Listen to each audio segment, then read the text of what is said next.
Digital 410 proudly presents the What's the Scuttlebutt podcast with your hosts Don Abernathy, Jeff Copsetta, and Henry Sledge.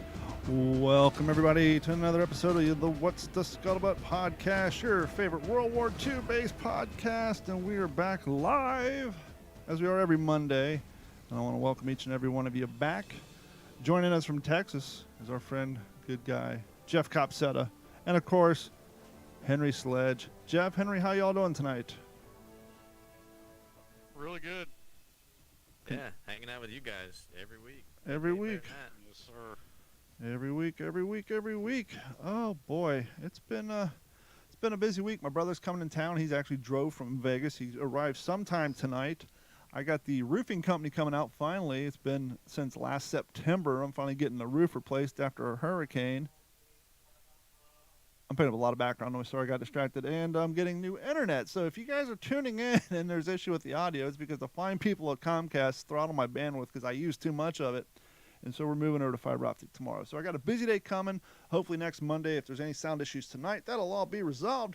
But enough of my complaining. Jeff, what's going on in your side of the world? Well, man, I don't really have anything to complain about. Going and blowing, doing what we do here, and look forward to talking about it and hanging out with you guys tonight. And been hearing back from a lot of our listeners, which is really cool, really encouraging. Got some great messages over this past week, so yeah, got some cool stuff to talk about. Oh, there I am. Fantastic. I actually muted this to turn up the volume on YouTube to make sure the audio is coming through. So that's been checked in real time. Henry, what's going on in your side of the world, fella?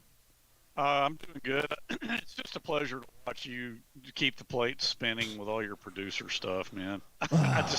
It's so cool to see it. I don't see how you do it. It's something. It's all I can say. It's something. What are you drinking right now? I gotta ask. I've been meaning to ask. You can take the boy out of the mason jar. You can take the boy out of the trailer, but you can't take the trailer out of the boy. I'm drinking wine out of a mason jar. I like it. What kind of wine is it? I keep saying true crimes. Real crimes. I don't know. It's one you get at the grocery store for like $10. It has the mugshots from like the 1930s and 1914. Nice. Yeah, true. I like it. And True crimes, I think. Yeah, true I think crimes. it's called true crimes. Yeah. And if you get the app on your cell phone and you shine it at the bottle, the mugshot actually animates and starts giving the story of the person who got arrested. It's a whole thing, but I never did the app. But it's $10. It's good, and it fits in a mason jar. So there you go. Oh, I guess anything fits in a mason jar if you try hard enough. That's a lesson for the kids. So you posted some. Were they updated? Did you post more photos from the event you talked about last week, or did you have another event that just rolled through, Jeff? I think I saw a couple more photos coming up. I probably posted some stuff from leftover, maybe from the air show. I'm trying to remember. Yeah, and your son I saw posted some stuff of him and his airborne stuff on Instagram as well. Yeah. Was that from the same event? That's a different event. So yeah, I'm glad you mentioned that. Unfortunately, I could not be there this time, but Logan got to go in my place, which is really cool. Him and his best friend reenactor buddy from high school here. So yeah, is that the one that got to ride the plane in his German uniform and slide around with the hobbletail boots on? Yep. Yeah. One of the last group of riders to ride in Texas Raiders. Yeah. So it's a back-to-back from Bluebonnet Air Show. The following week is always an event around here called Magi, and a lot of our listeners from Texas will know that. Magi is a really cool museum. It stands for Museum of the American GI, and it's on private land. This guy, I have no idea how many acres he's got, but he just built this huge metal building. And he's got a really great little PX in there. Always has some great souvenirs and books and things to buy. He's got a really cool. And I don't know if it was a temporary display or not, but last time I was there, he had dog tags hanging that represented every guy that was KIA in Vietnam. Just, I mean, what a 58,000 some odd sets of dog tags. It's a really, really powerful exhibit. And then you kind of go out to the rest of this huge, almost like a hangar, really, or like a barn dominium type building. And just half tracks and Shermans and M5 Stewarts, and he's got a running French Renault tank from World War One. He's got an AH-1 Cobra hanging from the rafters. Like, basically, he would have what we stuff. would have if money was no object. Right, right. And, it's one thing to just have really nice looking vehicles curated in a building, Mm-hmm. but once a year, this event here, this past weekend, he rolls up the doors and everything drives out. And so you get all these vendors, and it's right there in your College Station. So if anybody knows, Texas A&M, it's that area there. So the A&M Corps cadets come out. They'll set up paintball ranges for kids. There's all kinds of vendors with things to buy, uniforms, equipment, etc. The things that you would see at a living history event. And then later in the day, they do a huge battle. And it's really cool because they kind of do a parade of vehicles first, and the guy that owns the place, he'll narrate it. He's got a little microphone. Everybody can sit in bleachers or hop up on the hood of your Jeep or whatever. And but they kind of give you a little background of each vehicle as they drive by, right? The half tracks, the Stewarts, the Shermans, the M10s, the M18s, and then the German vehicles. There'll be Schwimmwagens out there and German half tracks and things like that. And then they kind of get set up and they kind of set the stage for what you're about to see. And then it's just 150 dudes with way too many blanks and too much fun just going at it. And, they've kind of set, it's coordinated, of course. So there's little set vignettes that are happening on the battlefield that are kind of, pre-rehearsed or whatever. So you see this amazing display of just infantry and, armor support and artillery pieces.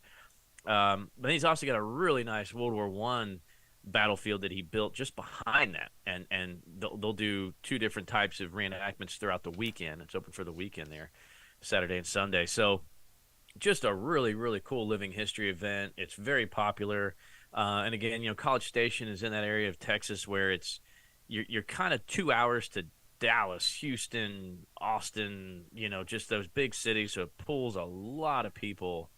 And you can get on there and you can apply if you want to be a tank driver, a tank gunner, a tank commander. There's just this application process.